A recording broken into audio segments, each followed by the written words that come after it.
ಮತ್ತೆ ಸುವರ್ಣ ನ್ಯೂಸ್ಗೆ ಸ್ವಾಗತ. ನೌಕರರ ಸಂಘ ಇರೋದು ಅವರ ಕನಸು ನನಸು ಮಾಡೋಕೆ. ಆದರೆ ಇದೇ ಸಂಘ ನೌಕರರಿಗೆ ಚಿಂತೆ ತಂದಿಟ್ರೆ ಹೇಗೆ? ಇಂತಹ ಚಿಂತೆಯನ್ನ ಮೈಸೂರು ವಿಭಾಗೀಯ ರಾಜ್ಯ ಸರ್ಕಾರಿ ನೌಕರರ ಕ್ಷೇಮಾಭಿವೃದ್ಧಿ ಸಂಘ ತನ್ನ ಸದಸ್ಯರಿಗೆ ತಂದೊಡ್ಡಿದೆ. ಇದರ ಫುಲ್ ಡೀಟೇಲ್ಸ್ ಇಲ್ಲಿದೆ.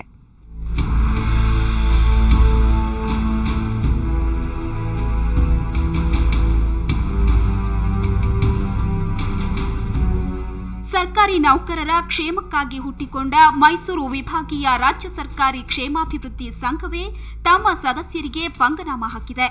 6-7 ವರ್ಷದ ಹಿಂದೆ ನೌಕರರಿಗೆ ಸೈಟ್ ನೀಡೋ ಯೋಜನೆಯನ್ನ ಸಂಘ ಪ್ರಕಟಿಸಿತ್ತು. ಆಗ 1,500ಕ್ಕೂ ಹೆಚ್ಚು ನೌಕರರು ನಿವೇಶನ ಪಡೆಯಲು ಹಣ ಕಟ್ಟಿದ್ರು. ಈವರೆಗೂ ನಿವೇಶನವೇ ಹಂಚಿಲ್ಲ. ಸಂಘ ತಿಳಿಸಿರೋ ನಿವೇಶನದ ಸರ್ವೆ ನಂಬರ್ ನೋಡಿದ್ರೆ ಅದು ಸಂಘದ ಹೆಸರಲ್ಲೇ ಇಲ್ಲ. ಪರಿಸ್ಥಿತಿ ಹೀಗಿರುವಾಗ 2ನೇ ಹಂತದ ನಿವೇಶನ ಹಂಚಿಕೆಗೆ ಸಂಘ ಅರ್ಜಿ ಆಹ್ವಾನಿಸಿದೆ. ಆದರೆ ಮೊದಲು ನಮಗೆ ನಿವೇಶನ ಕೊಡಿ ಅಂತ ಕೇಳಿರೋ ಸದಸ್ಯರಿಗೆ ಸಂಘದವರು ಬೆದರಿಕೆ ಹಾಕಿದ್ದಾರೆ ಎನ್ನಲಾಗಿದೆ.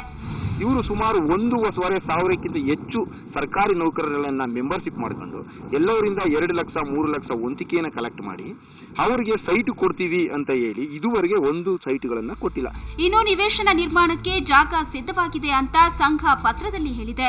ಪತ್ರ ನೋಡಿ ಜಾಗಕ್ಕೆ ಸದಸ್ಯರು ಭೇಟಿ ನೀಡಿದ್ರೆ ಅಲ್ಲಿ ಅವರಿಗೆ ಅಚ್ಚರಿ ಕಾದಿತ್ತು. ಯಾಕಂದ್ರೆ ಕಾಣಿಸಿದ್ದು ಕಲ್ಲುಗುಡ್ಡ. 5.5 ವರ್ಷ ಆಯ್ತು. ನಮ್ಮ ಹತ್ರ 3,51,000 ಕಟ್ಸ್ಕೊಂಡಿದ್ದಾರೆ. ಕೆಲವ್ರ ಹತ್ರ ಈ ಇತ್ತೀಚೆಗೆ 100 ರೂಪಾಯಿನ ಜಾಸ್ತಿ ಮಾಡಿ ಕೆಲವ್ರ ಹತ್ರ 5,88,000 ಕಟ್ಸ್ಕೊಂಡಿದ್ದಾರೆ. ಒಟ್ಟಾರೆ ಈಗ 50-60 ಕೋಟಿ ಟ್ರಾನ್ಸಾಕ್ಷನ್ ಈ ಸಂಘ ಮಾಡ್ತಾ ಇದೆ. ಆದ್ರೆ ಇನ್ನು 10% ಈ ನಿವೇಶನದ ಅಭಿವೃದ್ಧಿಯನ್ನ ಇಲ್ಲಿವರೆಗೂ ಮಾಡಿಲ್ಲ. ಸಹಕಾರ ಸಂಘದ ಅಧಿಕಾರಿಗಳು ದಯವಿಟ್ಟು ಇದಕ್ಕೆ ಗಮನ ಹರಿಸಿ ಇದ್ರ ಬಗ್ಗೆ ಸೂಪರ್ ಸೀಡ್ ಮಾಡಿ ಒಬ್ಬ ಆಡಳಿತ ಅಧಿಕಾರಿಯನ್ನ ನೇಮಕ ಮಾಡಿ ಇನ್ಮುಂದೆ ಆದರೂ ನಮಗೆ ನ್ಯಾಯವನ್ನ ದೊರಕಿಸ್ಕೊಡ್ಲಿ ಅಂತ ಹೇಳಿ ನಾನು ಕೇಳ್ಕೊಳ್ತಾ ಇದ್ದೀನಿ. ಕಾನೂನಿಗೆ ವಿರುದ್ಧವಾಗಿ ಸಂಘ ಬಡಾವಣೆ ನಿರ್ಮಾಣಕ್ಕೆ ಕೈ ಹಾಕಿದ್ದು ಮೊದಲ ತಪ್ಪು. ಆ ತಪ್ಪನ್ನ ಹೇಗೋ ಸರಿಪಡಿಸಿಕೊಳ್ಬಹುದು. ಆದ್ರೆ ನಿವೇಶನಕ್ಕಾಗಿ ಹಣ ಕಟ್ಟಿರೋರಿಗೆ ಅನ್ಯಾಯವಾಗದಂತೆ ಸಂಘ ನೋಡಿಕೊಳ್ಬೇಕಿದೆ. ಕೆಪಿ ನಾಗರಾಜ್, ಸುವರ್ಣ ನ್ಯೂಸ್ 24/7 ಮೈಸೂರು. ಪರಿಸರ ಮಾಲಿನ್ಯ ನಿಯಂತ್ರಣಕ್ಕಾಗಿ ಸರ್ಕಾರ ಆಟೋಗಳಿಗೆ ಎಲ್ಪಿಜಿ ಕಡ್ಡಾಯವೇನೋ ಮಾಡಿದೆ. ಆದರೆ ಅಗತ್ಯದಷ್ಟು ಎಲ್ಪಿಜಿ ಪೂರೈಕೆ ಮಾಡದೆ ನಿರ್ಲಕ್ಷ್ಯ ವಹಿಸ್ತಾ ಇದೆ. ಹೀಗಾಗಿ ಗುಲ್ಬರ್ಗಾದಲ್ಲಿ ಆಟೋ ಚಾಲಕರು ಎಲ್ಪಿಜಿಗಾಗಿ ನಿತ್ಯ 3-4 ಗಂಟೆ ಬಂಕ್ಗಳ ಮುಂದೆ ಕ್ಯೂ ನಿಲ್ಲಬೇಕಾದ ಪರಿಸ್ಥಿತಿ ಇದೆ.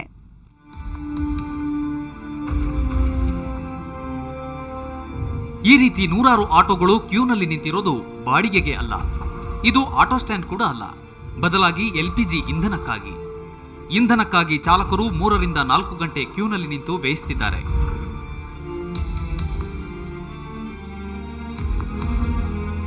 ಹೌದು, ಇದು ಗುಲ್ಬರ್ಗಾ ಆಟೋ ಚಾಲಕರ ದುಸ್ಥಿತಿ. ನಗರದಲ್ಲಿ ಒಟ್ಟು 5,500 ಪರವಾನಗಿ ಪಡೆದ ಆಟೋಗಳಿವೆ. 4,000ಕ್ಕೂ ಹೆಚ್ಚು ಆಟೋಗಳು ಈಗಾಗಲೇ ಎಲ್ಪಿಜಿ ಅಳವಡಿಸಿಕೊಂಡಿವೆ.